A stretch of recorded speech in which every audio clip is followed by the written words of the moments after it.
Congress direct साफ मना कर दिया कि हम वहाँ पे नहीं जाएंगे, इस पे क्या कहेंगे? भाई ये कांग्रेस का निर्णय है। जो लोग वहां प्राण प्रतिष्ठा हो रहा है, जो बना रहे हैं, जो निमंत्रण दे रहे हैं, वो किनको निमंत्रण दे रहे हैं ये उनकी इच्छा है, उनका विवेक है। जो लोग निमंत्रण को स्वीकार कर रहे हैं या अस्वीकार कर रहे हैं ये उनका विवेक और उनकी इच्छा है। इस पर मेरा क्या, मुझसे आप क्या टिप्पणी चाहते हैं? जैसे आपने खबर में पढ़ा वैसे हमने भी कल खबर में पढ़ा कि कांग्रेस ने विचार विमर्श करने के बाद ये तय किया है कि वो राम मंदिर के ओपनिंग सेरेमनी में हिस्सा नहीं बनेंगे। बिहार में सर ये जातीय जनगणना जो है उसके पक्ष में आप हैं या वो सही है या गलत है क्या? मेरे भाई, जातीय जनगणना का ये जो बात है ये पिछले 2 बरस से बिहार में इसको चलाया जा रहा है। कांच की हांडी है, फिर से चूल्हा पर चढ़ाने का हर संभव प्रयास किया गया है।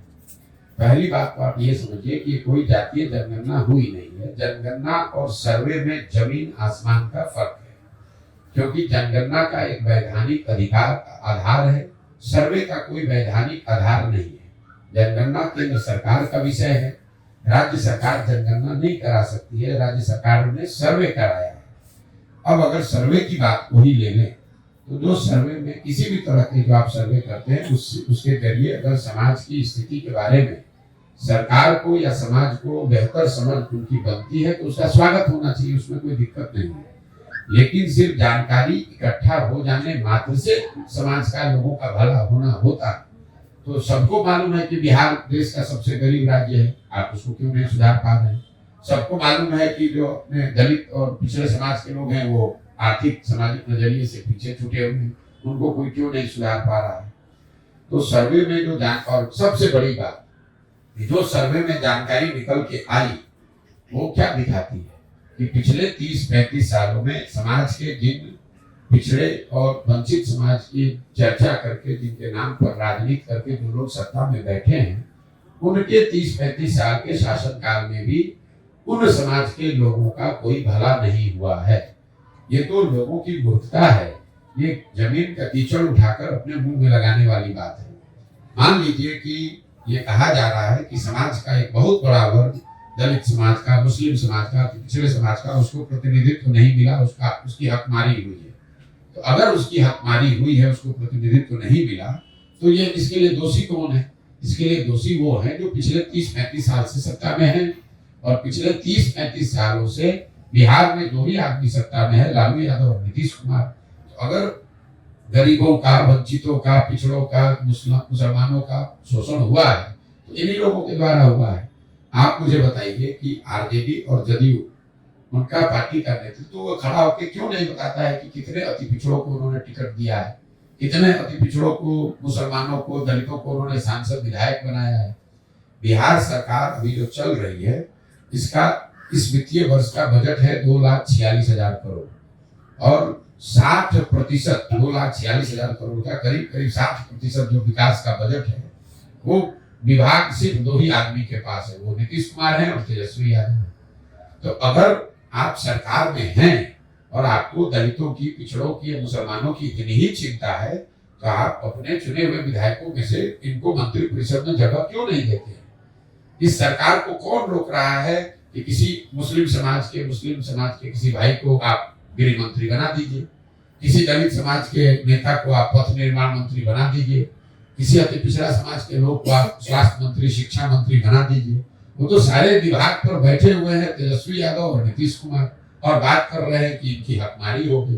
तो ये तो अगर हकमारी हुई है तो यही लोगों ने हकमारी की है और समाज को इसकी समझ है।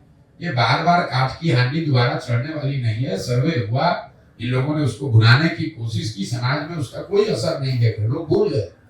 क्योंकि बार बार एक ही चीज पर कितनी बार लोगों को बेवकूफ बनाइएगा। सर आज की बंदी को लेकर क्या कहना चाहेंगे?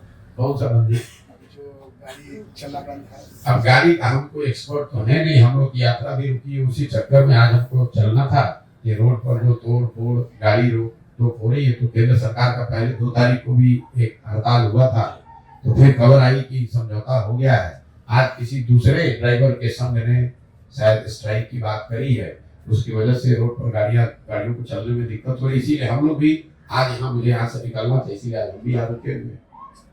आजादी के इतने दिन के बाद भी सर आज के दौर में वर्तमान समय में आरक्षण पर पॉलिटिकल पार्टी अपने पॉलिटिकल ऑप्शन से उसको एक्सटेंशन करते जा रहे हैं।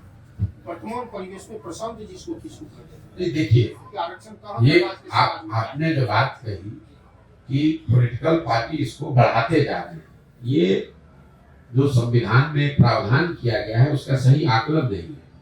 संविधान में आरक्षण का प्रावधान करते समय ये लिखा गया, उसकी जो वजह बताई गई कि जब तक ये सामाजिक शैक्षणिक आर्थिक पिछड़ापन रहेगा तब तक उसको दूर करने के लिए आरक्षण की मदद की जाए। मान लीजिए कि आपका पैर टूट गया है, तो आपको प्लास्टर तब तक लगाया जाता है जब तक हड्डी जुड़ न जाए। तो जो 10 वर्ष या 20 वर्ष के आगे एक्सटेंशन की बात है, वो एक्सटेंशन इसलिए है कि सामाजिक आर्थिक नजरिए से वो पिछड़ापन दूर हुआ नहीं। तो आरक्षण तब तक रहना चाहिए, दवाई तब तक दी जानी चाहिए जब तक ये रोग है। तो जिस दिन यहाँ पर दलित समाज के अति पिछड़े समाज के लोगों की आर्थिक सामाजिक शैक्षणिक स्थिति सामान्य वर्ग के बराबर हो जाए, उसके बाद आरक्षण की जरूरत नहीं रहेगी। मान लीजिए कि ओबीसी का रिजर्वेशन अभी है, लेकिन अगर आप उसमें यूपीएससी का रिजल्ट देखेंगे, ओबीसी वर्ग के कट ऑफ मार्क्स है वो सामान्य वर्ग के बराबर हो गई है, क्योंकि उन समाज के बच्चे भी आगे पढ़कर मजबूती से आगे आ रहे, कम्पीट कर रहे हैं। तो दवा तब तक होगी जब तक रोग है।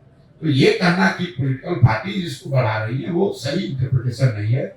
समाज में विषमता है इसलिए आरक्षण की जरूरत है। मेरा मत यह है कि जब विषमता न रहे, सामान्य वर्ग और दलित समाज के अति पिछड़े समाज के बच्चे भी अगर सामान्य एक तरह की शिक्षा पाने लगे तो उसके बाद आपको आरक्षण की जरूरत नहीं रहेगी। और मुझे लगता है कि वो वर्ग के लोग भी ये नहीं चाहते हैं कि हमको वैशाखी आरक्षण चाहिए। उनको आप सामान्य वर्ग के बराबर सरकार को करना चाहिए, प्रयास हर संभव प्रयास होना चाहिए। सिर्फ आरक्षण देने से क्या होगा? मैं आपको एक आंकड़ा देता हूँ। बिहार में लोगों की समझ जो है कुल 1.57% मतलब 1.5% लोग ही सरकारी नौकरी में हैं। पूरे बिहार में चपरासी से लेकर संविदा कर्मी से लेकर मुख्य सचिव तक सारे पद को जोड़िएगा तो 1.5% लोग ही सरकारी नौकरियों में हैं। आरक्षण उसी में तो लागू है। 98% जो आबादी है वो तो सरकारी नौकरी में है ही नहीं, तो उसको आरक्षण का लाभ कैसे मिलेगा? उसको लाभ तो तब मिलेगा जब उसके बच्चों के लिए अच्छी पढ़ाई होगी, जब उसको जमीन मिलेगा, जब उसको रोजी रोजगार करने के लिए पूंजी मिलेगा। जब तक समाज में शिक्षा, जमीन और पूंजी की व्यवस्था नहीं कराएंगे तब तक सिर्फ सरकारी नौकरियों में आरक्षण की बात करने से आप बड़े स्तर पर समाज में परिवर्तन नहीं ला सकते। ठीक है, बहुत बहुत